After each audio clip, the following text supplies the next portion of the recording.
जय हिंद दोस्तों। बच्चों की भारी डिमांड आ रही थी कि सर रीट मैथ स्टार्ट कीजिए किसके ऊपर, यूट्यूब के ऊपर। तो बच्चों उसी डिमांड को देखते हुए आज मैं फर्स्ट टॉपिक लेके आया हूँ।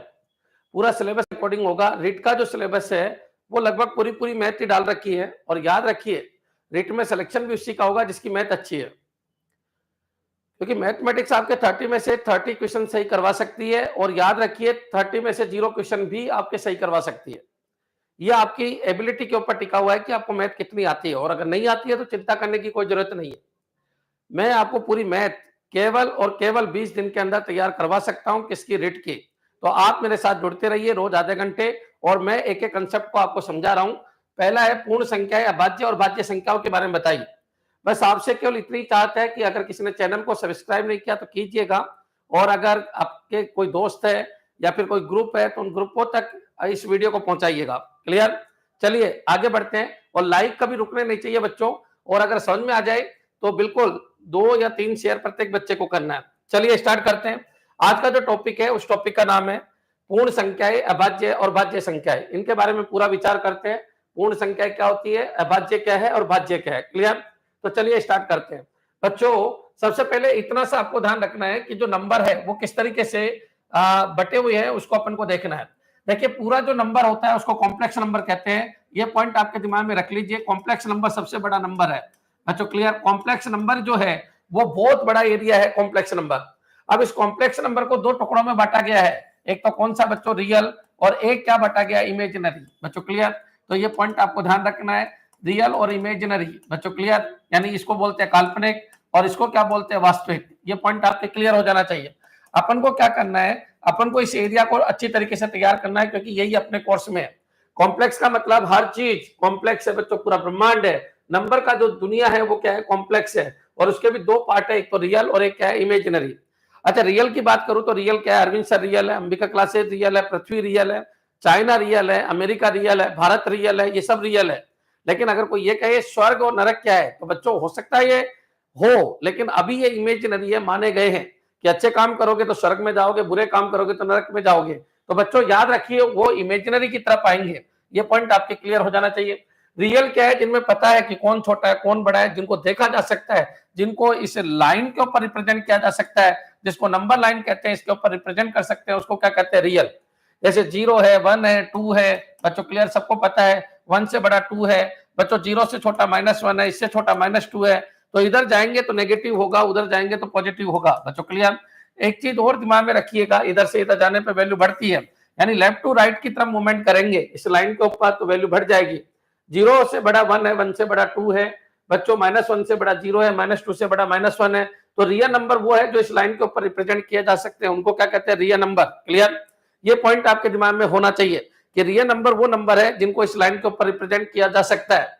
अब क्वेश्चन ये है कि सर रियल के अंदर आप बताइए क्या 1.5 आएगा? क्या बिल्कुल आएगा 1.5? क्या सर 0.5 आएगा? क्या बिल्कुल आएगा? क्या सर माइनस का 0.5 आएगा? क्या बिल्कुल आएगा? पॉइंट वाली संख्याएं भी किसके अंदर आती है, रियल के अंदर। बच्चों क्लियर? एक चीज आपके दिमाग में आ जानी चाहिए, रियल मतलब जिनको लाइन के ऊपर रिप्रेजेंट किया जा सकता है, कौन छोटा है कौन बड़ा ये तय किया जा सकता है, उनको क्या कहते हैं, रियल। और रियल में पूरी पूरी संख्याओं के अलावा दशमलव संख्याएं भी आ सकती है। याद रखना जो ये पॉइंट में लिखी हुई है इनको अपन क्या कहते हैं, दशमलव संख्याएं कहते हैं। बच्चों क्लियर? या डेसिमल नंबर सिस्टम कहते हैं, डेसिमल। तो ये पॉइंट आपको दिमाग में रखना है, इनको अपन डेसिमल नंबर कहते हैं। तो रियल के अंदर सब कुछ आएगा। अब बच्चों रियल के अंदर की अगर मैं बात करूं तो कॉम्प्लेक्स नंबर के 2 पार्ट हो गए, रियल और इमेजिनरी। बच्चों क्लियर? तो रियल में अगर 4 आएगा, क्या बिल्कुल आएगा? 4 रियल है, बिल्कुल है। तो इसके एग्जांपल मैं दे देता हूं, 4 रियल है, √4 रियल है, बच्चों 2 रियल है, √2 रियल है। तो ये सारे के सारे रियल है बच्चों। पॉइंट के अंदर 1.5 रियल है, पाई रियल है, एक्सपोनेंशियल जो वैल्यू है वो रियल है। ये सारे के सारे रियल है बच्चों। तो फिर इमेजिनरी क्या है? तो इमेजिनरी बच्चों आपको ज्यादा डीप में नहीं जाकर इतना देखना है कि अगर रूट के अंदर मैं माइनस लगा देता हूं तो बच्चों ये इमेजिनरी है। ये क्या है, इमेजिनरी है। और इसका मतलब 4 का रूट तो 2 है और -1 का रूट क्या होता है, आयोटा। तो 2 आयोटा आपका क्या हो गया, इमेजिनरी। याद रखना अगर कोई ये पूछ ले, कई बार क्वेश्चन पूछ लिया जाता है 0 क्या है, तो 0 एक रियल है। बच्चों क्लियर? अगर मैं बात करूं 0 एक रियल है, बिल्कुल है, 0 रियल है। लेकिन अगर मैं बात करूं 4 रूट और आगे क्या लगा दूं माइनस, क्या ये रियल है? बिल्कुल ये रियल है। अगर माइनस के अंदर रूट के अंदर माइनस है तो इमेजिनरी होगा, बाकी वो रियल होगा। बच्चों क्लियर? ये चीज आप समझ जाइए। इंडिया क्या है, तो इंडिया रियल है, चाइना रियल है, अमेरिका रियल है। बच्चों क्लियर? याद रखिए, स्वर्ग और नरक है तो वो किधर है, इमेजिनरी की तरफ है। अगर मैं बात करूं कि सर इसकी वैल्यू बताइएगा -9, ये क्या है, तो ये तो रियल है, लेकिन ऐसे कर दूं तो ये क्या बन जाता है, इमेजिनरी बन जाता है। बच्चों क्लियर? एक चीज मैं आपको और क्लियर कर देता हूं, रियल और इमेजिनरी दोनों मिलकर क्या बनते हैं, कॉम्प्लेक्स नंबर। बच्चों क्लियर? आपने देखा होगा छोटी क्लास में 3 + 4 आयोटा, ये क्या है, कॉम्प्लेक्स नंबर है। कर अपन को यहां पर नहीं जाना, लेकिन अगर कोई पूछे कि सबसे बड़ा नंबर सिस्टम कौन सा है, तो याद रखना सबसे बड़ा नंबर सिस्टम कॉम्प्लेक्स है। सबसे बड़ा नंबर सिस्टम क्या है, तो सबसे बड़ी रेंज किसकी है, सबसे बड़ी रेंज किसकी है, तो सबसे बड़ी रेंज किसकी है, रेंज किसकी है, तो ये याद रखना बच्चों, सबसे बड़ी रेंज किसकी है, ये क्वेश्चन बार बार आ जाता है। तो सबसे बड़ी रेंज है कॉम्प्लेक्स नंबर की। बच्चों क्लियर? क्योंकि कॉम्प्लेक्स में आपके रियल भी आ जाते हैं और इमेजिनरी भी आ जाते हैं। कहा जाए तो नंबर सिस्टम का ब्रह्मांड है बच्चों। तो सबसे बड़ी रेंज किसकी है, तो कॉम्प्लेक्स नंबर की रेंज सबसे बड़ी है। क्लियर? तो पहला पॉइंट आपका खत्म बच्चों कि कॉम्प्लेक्स नंबर को दो टुकड़ों में बांटा गया है, एक रियल और एक इमेजिनरी। रियल ये हो गया, इमेजिनरी वो हो गया, जिसके अंदर आयोटा लगता है वो क्या कहलाएगा, इमेजिनरी। क्लियर? ये पॉइंट अगर आपके समझ में आ गया तो आगे बढ़ते हैं, कमेंट करते रहिएगा। मेरे हिसाब से यहां तक क्लियर हो गया होगा। अब बच्चों क्वेश्चन ये उठता है कि सर पूरा का पूरा डिवीजन करके बता दीजिए। तो सबसे बड़ा क्या है बच्चों, कॉम्प्लेक्स नंबर है। सबसे बड़ा ग्रुप क्या है, कॉम्प्लेक्स नंबर। कॉम्प्लेक्स नंबर का मतलब समझ में आ गया होगा। कॉम्प्लेक्स के बाद क्या है, रियल। रियल को अपन क्या कहते हैं, तो रियल को कहते हैं वास्तविक संख्याएं। तो वास्तविक संख्याओं की अगर बात करें तो इसके अंदर भी बच्चों फिर दो टुकड़े बढ़ते हैं। अगर पूरे पूरे नंबर की बात करें, जैसे 0 है, ये 1 है, ये 2 है, ये 3 है, इधर क्या है बच्चों, -1 -2 -3, तो याद रखिए इनको कहते हैं इंटीजर। तो पूरे पूरे हैं इनको अपन इंटीजर कहते हैं। इंटीजर इसमें पॉइंट नहीं चलेंगे। इंटीजर को अगर अपन हिंदी में कहें तो क्या कहते हैं, पूर्णांक कहते हैं। क्लियर? तो ये चीज आपके समझ में आ जानी चाहिए। रियल ग्रुप बहुत बड़ा ग्रुप है और उनमें से अगर डेसिमल नंबर को हटा दे तो पूरे पूरे नंबर को क्या कहते हैं, पूर्णांक कहते हैं। अच्छा, सबसे बड़ा पूर्णांक कहीं इधर होगा बच्चों, सबसे छोटा पूर्णांक कहीं इधर होगा। बच्चों क्लियर? ये पॉइंट आप क्लियर कर लीजिए। 0 इनके बीच में आता है। पॉजिटिव किसको कहते हैं, इधर वालों को सबको क्या कहते हैं, पॉजिटिव कहते हैं। बच्चों क्लियर? याद रखना, रियल की तो बात हो ही गई, ये पूर्णांक की बात चल रही है। 0 से बड़े पॉजिटिव है, 0 से छोटे नेगेटिव है। बच्चों क्लियर? 0 ना पॉजिटिव है ना नेगेटिव है। 0 की अगर कोई बात करता है कि 0 कैसा है, तो 0 ना पॉजिटिव है ना नेगेटिव है। ये पॉइंट भी आपके क्लियर हो जाना चाहिए। 0 ना पॉजिटिव है ना नेगेटिव है। क्लियर? अब चलिए अपन आगे बढ़ते हैं। इंटीजर के आगे की अगर बात करें तो इंटीजर में से नेगेटिव को हटा देते हैं अपन। तो बच्चों बचा क्या, तो बचा अपने पास 0, यहाँ पर कितना 1, यहाँ पर 2, यहाँ पर 3, यहाँ पर 4, इस तरीके से चलते चलते बच्चों 0 1 2 3 4 इनको क्या कहते हैं, तो इनको कहते हैं पूर्ण संख्या यानी होल नंबर। इनको होल नंबर कहते हैं। अगर कोई पूछे सबसे छोटा होल नंबर क्या है, तो सबसे छोटा होल नंबर 0 है। और सबसे छोटा धनात्मक होल नंबर क्या है, तो 1 है। इसको हिंदी में क्या कहते हैं, इसको हिंदी में कहते हैं पूर्ण संख्या। बच्चों क्लियर? तो चलिए अपन आगे बढ़ते हैं, समझने की कोशिश करना। देखिए पहला क्वेश्चन आपका यहाँ से ये बन रहा है, सबसे छोटी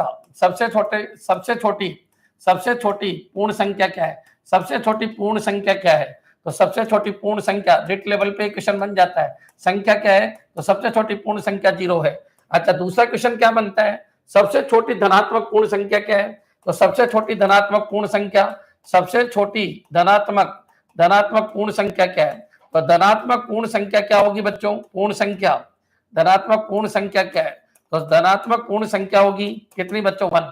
तो ये दोनों पॉइंट आपके क्लियर हो जाने चाहिए। हाँ, पॉइंट वाले इसमें आते हैं, इसमें पॉइंट नहीं आते, इसमें भी पॉइंट नहीं आते। याद रखना बड़ा ग्रुप कौन सा है, कॉम्प्लेक्स, उससे छोटा रियल है, उससे छोटा इंटीजर है, फिर इंटीजर से छोटा क्या है बच्चों, होल नंबर है। क्लियर? याद रखना यहाँ से एक ना एक क्वेश्चन आपका जरूर आता है। पाई बच्चों इसमें नहीं आता, पाई क्योंकि पाई की वैल्यू पॉइंट में होती है, वो इसमें नहीं आता, इसमें भी नहीं आता, वो रियल के अंदर आता है। बच्चों क्लियर?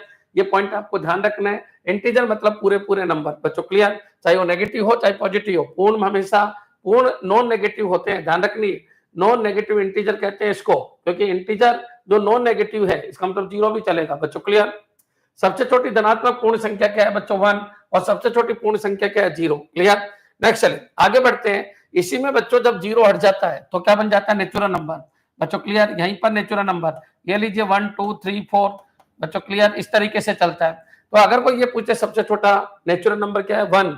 अच्छा, याद रखिए नेचुरल नंबर हमेशा पॉजिटिव होते हैं, तो ये पॉइंट भी आपको ध्यान रखना है। नेचुरल नंबर हमेशा पॉजिटिव होते हैं। नेचुरल नंबर को क्या कहते हैं, तो नेचुरल नंबर को कहते हैं प्राकृत संख्याएं। बच्चों क्लियर? तो प्राकृत संख्याओं की अगर मैं बात करूं, संख्याएं, प्राकृत संख्याएं हमेशा कैसी होती है, धनात्मक होती है। बच्चों क्लियर? ये छोटे लेवल के पेपर होते हैं तुम्हारे, इसलिए मैं बिल्कुल धीरे धीरे पढ़ा रहा हूँ।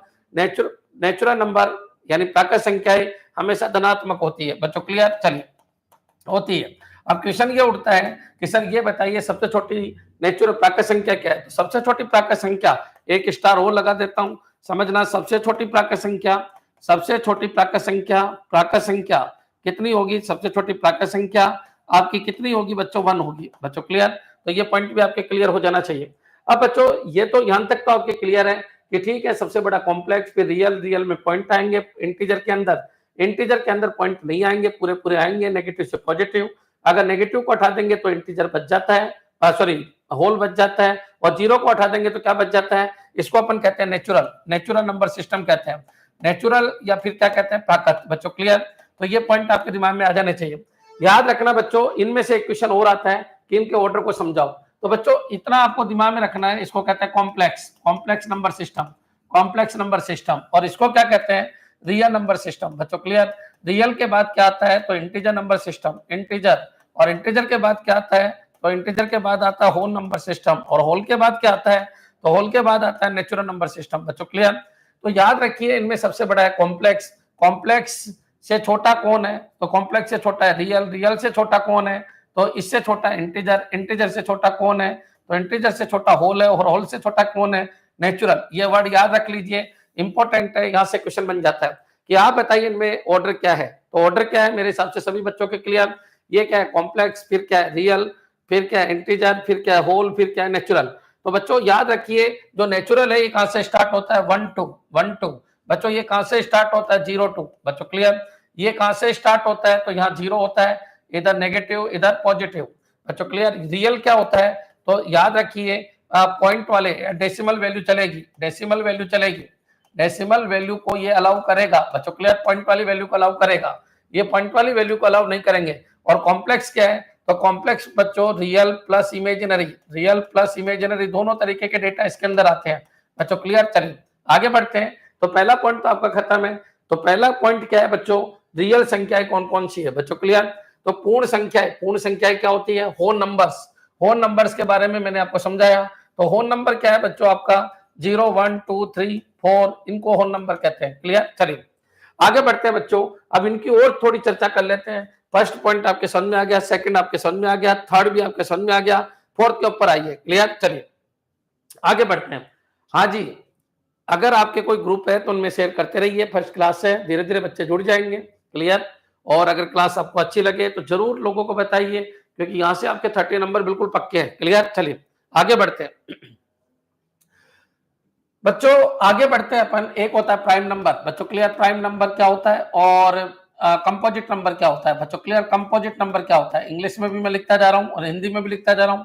प्राइम नंबर को कहते हैं अभाज्य संख्याएं। बच्चों क्लियर? और इसको क्या कहते हैं? भाज्य संख्याएं। क्लियर? तो ये पॉइंट भी आपके दिमाग में आ जाना चाहिए। अभाज्य संख्या और भाज्य संख्या। देखिए बच्चों, अभाज्य संख्या क्या है और भाज्य संख्या क्या है? अगर मैं बात करूं, 2 किस में आता है? तो 2 3 बच्चों, इसके अलावा 5 7, इसके अलावा 11 13। बच्चों क्लियर? 11, ये 13, इसके बाद 17 के बाद 19, इसके बाद 23 के बाद कितना बच्चों? 23 के बाद आपका हो गया कितना? 29, फिर 31, फिर 37। बच्चों क्लियर? फिर इसके बाद 41, इसके बाद 43 के बाद बच्चों 47। ये जो डेटा है, गौर से देखिए इन डेटा को, ये बच्चों अभाज्य संख्या है। अभाज्य संख्याएं वो संख्याएं होती है जो दूसरों से विभाजित नहीं है, उनको क्या कहते हैं? अभाज्य संख्याएं। तो बच्चों याद रखना, जितनी भी अभाज्य संख्या है, सभी अभाज्य संख्याएं, वर्ड याद रखना, सभी अभाज्य संख्याएं। अभाज्य मतलब ये किसी से डिवाइड नहीं है, इन सबको प्राइम नंबर कहते हैं। खुद से तो डिवाइड सभी होते हैं बच्चों, 1 से सभी डिवाइड होते हैं, लेकिन याद रखना ये सब की सब अभाज्य संख्या है। खुद के अलावा और 1 के अलावा ये किसी से डिवाइड नहीं है। जैसे अगर मैं 9 की बात करता तो 9 1 और 9 के अलावा 3 से डिवाइड हो जाता है, इसलिए कंपोजिट नंबर है। बच्चों क्लियर? जिसके फैक्टर हो सकते हैं वो कंपोजिट कहलाता है। ये पॉइंट आपको ध्यान रखना है। कंपोजिट मतलब क्या होता है? भाज्य। सभी अभाज्य संख्याएं, अभाज्य नाम से ही पता चल रहा है, सभी अभाज्य संख्याएं विषम होती है 2 को छोड़कर, होती है किसको छोड़कर? 2 को छोड़कर। तो ये पॉइंट आपको ध्यान रखना है बच्चों। जो क्वेश्चन बनते हैं मैं उन्हीं को टारगेट कर रहा हूं डायरेक्ट। बच्चों सभी अभाज्य संख्याएं अभाज्य विषम होती है, सभी अभाज्य संख्याएं विषम होती है बच्चों। क्लियर? इंग्लिश में भी बोल देता हूं, all prime numbers are odds बच्चों। क्लियर? सभी अभाज्य संख्या विषम होती है, दो को छोड़कर। याद रखना, ये दुनिया की सबसे छोटी अभाज्य संख्या क्या है? तो दुनिया की सबसे छोटी अभाज्य संख्या, सबसे छोटी अभाज्य संख्या क्या है? तो सबसे छोटी अभाज्य संख्या जो मैं क्वेश्चन लिखता हूँ एज इट इज आते हैं, इनको आप तैयार कीजिए। सबसे छोटी अभाज्य संख्या क्या है? तो सबसे छोटी अभाज्य संख्या 2 है बच्चों। क्लियर? तो ये पॉइंट आपको ध्यान रखना है। अब ये भी याद रखना बच्चों, यहां से भी क्वेश्चन आ जाता है, एक स्टार में वो लगा रहा हूं, 1 से 50 तक कितनी अभाज्य संख्या है? कितनी अभाज्य संख्या है? तो ये पॉइंट भी आ जाता है, अभाज्य संख्या है। तो बच्चों वहां निकालने बैठो उससे अच्छा है आपके दिमाग में ये आ जाना चाहिए, 1 2 3 4 5 6 7 8 9 10 11 12 13 14 15 बच्चों। क्लियर? तो 1 से 50 तक कितनी अभाज्य संख्या? 15। नेक्स्ट क्वेश्चन है बच्चों, 1 से 100 तक कितनी अभाज्य संख्या है? 1 से 100 तक कितनी अभाज्य संख्या है? कितनी अभाज्य संख्या है? 1 से 100 तक कितनी अभाज्य संख्या है? तो याद रखना बच्चों, 1 से 100 तक आपकी 25 अभाज्य संख्या है बच्चों। क्लियर? 25 अभाज्य संख्या है। अब क्वेश्चन ये उठता है कि सर ये तो समझ में आ गया, अब बताइए 50 से, तो कॉमन सी बात है 10 रह जाएगी बच्चों। क्लियर? 50 से 100 तक कितनी अभाज्य संख्या है? 100 तक कितनी अभाज्य संख्या है? कितनी अभाज्य संख्या है बच्चों। क्लियर? आपके दिमाग में क्लिक होता रहना चाहिए, अभाज्य संख्या है। तो 50 से 100 तक कितनी अभाज्य संख्या है? तो बच्चों याद रखिए 10 अभाज्य संख्या है, क्योंकि 25 में से 15 गया तो कितना है? 10 है। तो ये पॉइंट आपके क्लियर हो जाना चाहिए, कौन भाज्य है कौन अभाज्य है, ये पॉइंट आपके क्लियर हो जाना चाहिए। याद रखना, पूरी संख्याओं में भी भाज्य अभाज्य होता है, अधूरी संख्याओं में भाज्य अभाज्य नहीं होता। तो जो पूर्ण संख्या है बच्चों, उन्हीं के अंदर से अपन भाज्य और अभाज्य देखते हैं बच्चों। क्लियर? तो ये पॉइंट भी आपके क्लियर हो गया होगा। याद रखना बच्चों, दो ही एक ऐसी है जो सम अभाज्य संख्या है बच्चों। एकमात्र सम अभाज्य संख्या कौन सी है? तो ये भी क्वेश्चन बन जाता है, एकमात्र सम अभाज्य संख्या कौन सी है? समभाज्य संख्या मतलब सम प्लस अभाज्य। क्लियर? सम प्लस अभाज्य संख्या कौन सी है? अभाज्य संख्या कौन सी है? तो 2 है बच्चों। क्लियर? याद रखना 1 और 0, कई बार बच्चे कंफ्यूज हो जाते हैं, 1 0 अभाज्य संख्या नहीं है, ये पॉइंट याद रखना। 1 0 अभाज्य संख्या नहीं है बच्चों। क्लियर? याद रखिए, बहुत सारे बच्चे कहते हैं सर 1 और 0 भी तो किसी से डिवाइड नहीं होता। बच्चों भाग की डेफिनेशन भी 2 से स्टार्ट होती है, इसलिए स्टार्टिंग अपन को 2 से ही करनी है। 1 और 0 भाग की डेफिनेशन के अंदर आते नहीं है बच्चों। क्लियर? किसी के अगर 2 बच्चे होंगे तभी तो प्रॉपर्टी बांटेगा, किसी के एक ही बच्चा है तो क्या प्रॉपर्टी बांटेगा, जिसके बच्चे ही नहीं हो क्या प्रॉपर्टी बांटेगा। डिवाइड की डेफिनेशन स्टार्ट होती है 2 से। तो याद रखना, सबसे छोटी अभाज्य संख्या क्या है बच्चों? 2। तो मेरे हिसाब से पहली क्लास आपके बिल्कुल समझ में आ गई होगी, किस तरीके से आपके क्वेश्चन बनेंगे, बिल्कुल क्लियर कर लीजिए। पूर्ण संख्या क्या होती है? तो 0 1 2 3 4। याद रखिए, सभी पूर्ण संख्या पॉजिटिव होती है, ये नहीं होता, क्योंकि 0 ना पॉजिटिव है ना नेगेटिव है। तो ये वर्ड भी आपको ध्यान रखना है बच्चों, 0 ना पॉजिटिव है ना नेगेटिव है, 0 ना तो पॉजिटिव है बच्चों। क्लियर? मैं ऐसे लिख देता हूं, ऐसे बना देता हूं, 0 पॉजिटिव है क्या? नहीं। 0 पॉजिटिव भी नहीं है। 0 नेगेटिव है क्या? 0 नेगेटिव भी नहीं है बच्चों। क्लियर? 0 इवन है क्या? तो 0 इवन भी नहीं है बच्चों। क्लियर? 0 इवन भी नहीं है, ये पॉइंट याद रखना। और 0 ओड भी नहीं है, 0 ओड भी नहीं है बच्चों। क्लियर? तो ये बिल्कुल क्लियर कर लीजिए। इवन का मतलब क्या होता है? सम बच्चों। क्लियर? सम। ओड का मतलब क्या होता है? विषम। 0 ना सम में आता है ना विषम में आता है, 0 ना धनात्मक है ना ऋणात्मक है बच्चों। क्लियर? धनात्मक बिल्कुल नहीं है, ऋणात्मक बिल्कुल नहीं है। तो ये पॉइंट आपको ध्यान रखना है, यहाँ से क्वेश्चन आपके बन सकते हैं। इंट्रोडक्शन मात्र था। क्लियर? कैसी लगी आज की क्लास? अगर अच्छी लगी है शेयर करते रहिएगा, बताइएगा बच्चों को कि सर स्टार्ट कर चुके हैं, एक बार देखिएगा जरूर। तो आपकी जो फर्स्ट यूनिट है वो आपके पूरी समझ में आ गई होगी बच्चों, जहां से क्वेश्चन बनेंगे। क्लियर? तो बच्चों क्या बताया? पूर्ण संख्याएं, अभाज्य संख्या और भाज्य संख्या क्या होती है बच्चों। क्लियर?